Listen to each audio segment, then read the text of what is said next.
we can move on to the next parame, yeah, which is virya, energy. It's the next parame. And we'll be spending the month on that, on virya. Virya, which means hero in Sanskrit, and it's well, it's one of the parames that can be misunderstood. Because it does connote a certain kind of energetic arousal, a certain kind of zeal, a certain kind of enthusiasm, a certain kind of enthusiasm. But it can be taken the wrong way. I took it the wrong way for a long time. And I believe that in some traditions, it's emphasized in that way more, to push really hard, to work really hard, to overcome a certain kind of sloth or laziness in our nature. The opposites of Zirya are sloth. Interesting, sloth and defeatism. Sloth and defeatism. That sense of that it's the low energy, but also the mental low energy that comes with it. Like, what's the point? What's the point of this practice anyway? I'm just a mess, and my karma is too big. There's too much to overcome here. That attitude. Virya is considered to be that energy of the continuity, the kind of the energy to keep going with the practice. And one of the first moves that is discussed in energy is more the arousal to practice regularly. Interestingly, to not make excuses to not practice. There's written about this, to not say, well, someday I'll get to it. Not today. And to say, no, really, it's about staying on with it in a regular way, not in a crazy regular way, not in an obsessive, drilling down, intense way, which is how it can be misunderstood. The path of the warrior. I need to get out there and cut through the defilements, keep suffering away, overcome. I need to overcome. It's not about overcoming in that way. It's not creating more armor on top of the armor that we already have erected during the course of our lives. Well, we've all created certain armoring in order to be on this planet. When we were kids, they're called defenses. We have our ways of protecting ourselves. There's the cage around the heart, the cage around some of our feelings, right? And maybe we needed those, at certain points in our lives to take care of ourselves. But in Buddhism, those are also considered to be the armors that keep us from coming fully alive, from loving fully, from trusting more deeply when it's right to trust, from beginning to open. So to a certain extent, and a very real extent, virya, the energetic work of the practice, is to begin to dismantle some of that armoring that no longer serves us. And the hero's journey is more the one it's an opening, is an unarmoring or de-armoring, if you will. And that does take a persistent kind of effort.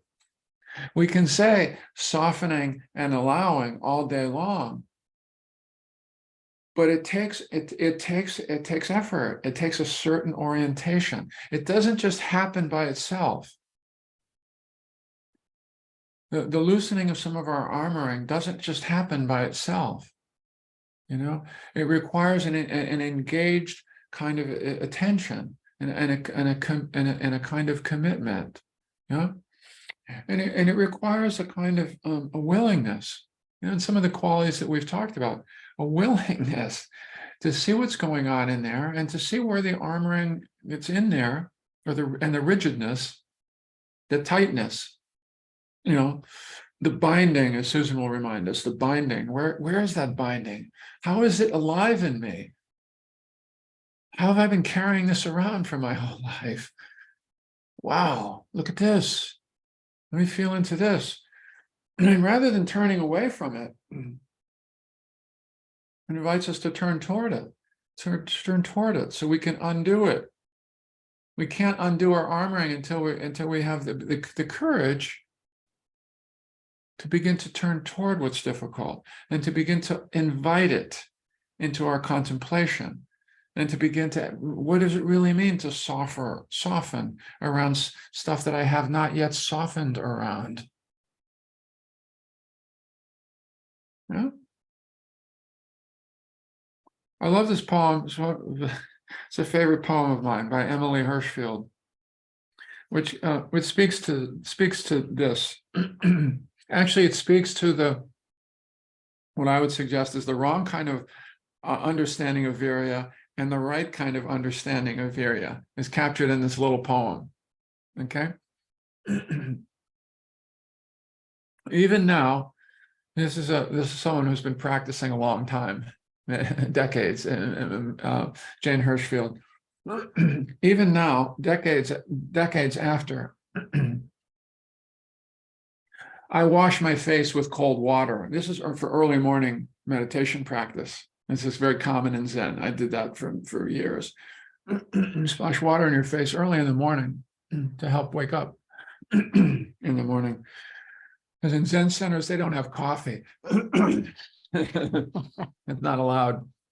Or maybe it is these days. It wasn't when I was practicing Zen. Even now, decades after, I wash my face with cold water.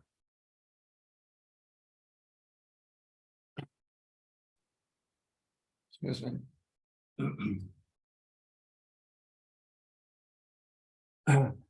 Not for discipline, nor memory, nor the icy awakening slap,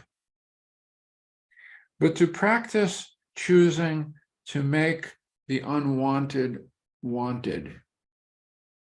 Oh, this is beautiful. This really captures something about the direction.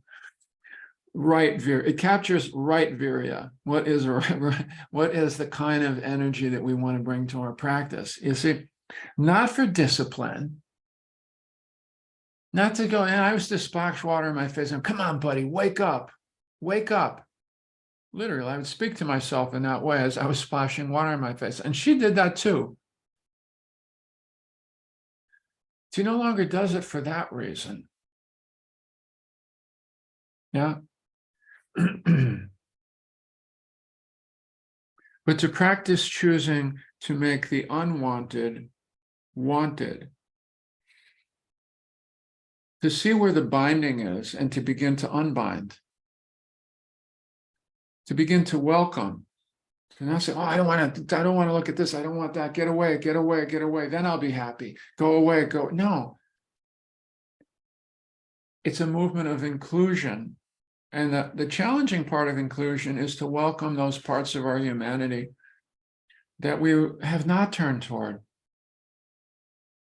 have not been willing to turn toward, have not been ready to turn toward, but which have never gone yet away. They're still there. The ones we've always wanted to go away, which haven't gone away, those parts of ourselves. Yeah. The virya that's been called for in this practice is, may I be able to gradually turn toward those now as well, and bear those, and be able to welcome those, and be able to work with those, and then begin to release them, some of that unnecessary binding. Yeah. So very important.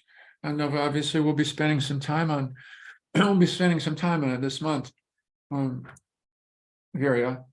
There's one little quote from a sutta from the Buddha. Yes, I love this. Monks, I do not see a single thing that gives rise to wholesome qualities or makes unwholesome qualities decline, like arousing energy. When you are energetic, wholesome qualities arise and unwholesome qualities decline. And this is just speaking to that basic, like right now, just that energy of that right here. Yeah, we need that kind of energy. Say, what's going on? And how do I want to relate to what's going on? Yeah, yeah. So, very good. So we'll have a month of Virya, which will, at the moment, I'm calling right Virya.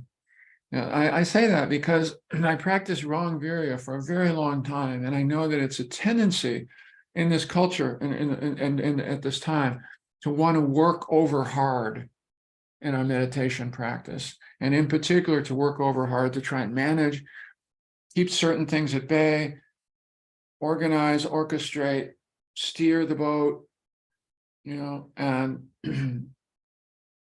we can overdo that. We can overdo that, and it's not so constructive, that kind of virya. Okay, yeah.